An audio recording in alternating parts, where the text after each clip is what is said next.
Mengenal sosok Sri Wahyuni Batubara, hakim yang vonis AGH 3,5 tahun penjara, gantikan Saud Maruli.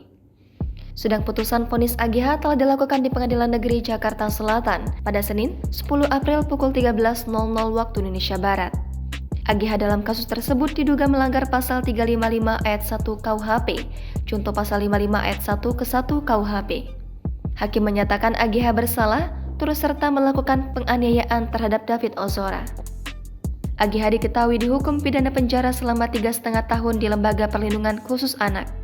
Vonis ini ternyata lebih ringan dari tuntutan yang dibacakan oleh JPU beberapa waktu lalu. Jaksa menuntut AGH hukuman kurungan selama 4 tahun penjara karena terbukti melakukan tindakan penganiayaan terhadap David Ozora bersama mantan kekasihnya Mario Dandi dan Shane. Lantas seperti apa sosok Hakim Sri Wahyuni? Mengutip pnjakartaselatan.co.id, berdasarkan nomor induk pegawai, Sri Wahyuni Batubara merupakan wanita kelahiran 20 September 1969. Dirinya diketahui diangkat menjadi ASN pada tahun 1994. Sebagai hakim di PN Jakarta Selatan, Sri Wahyuni Batubara memiliki pangkat pembina utama Madya. Pendidikan terakhir yang ditempuh oleh Sri Wahyuni Batubara yakni magister atau S2. Sementara dikutip mahkamah-agung.co.id, Sri Wahyuni Batubara pernah menjadi hakim di PN Medan. Pada tahun 2020, dirinya bertindak sebagai hakim ketua sekaligus hakim tunggal dalam penanganan sebuah perkara. Sebelumnya, Pengadilan Negeri Jakarta Selatan menetapkan Hakim Sri Wahyuni Batubara menggantikan Ketua PN Jakarta Selatan yakni Saud Maruli Tua Pasaribu menjadi hakim yang menyidangkan perkara AGH. Adapun penggantian hakim ini dilakukan karena Hakim Saud Maruli memiliki kesibukan sebagai ketua pengadilan. Adapun perkara AGH telah dilimpahkan dari Kejaksaan Negeri Jakarta Selatan ke Pengadilan Negeri Jakarta Selatan pada Jumat 24 Maret lalu.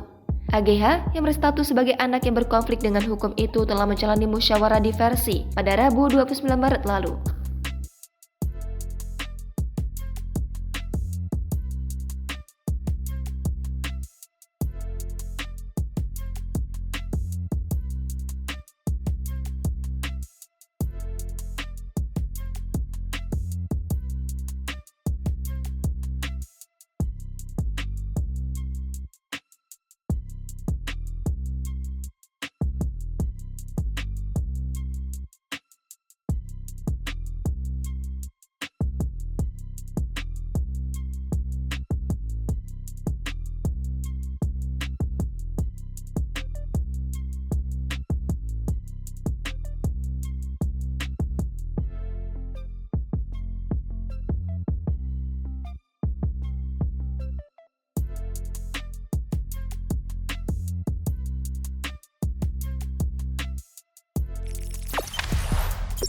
Jangan lupa subscribe, share, komen, dan like ya!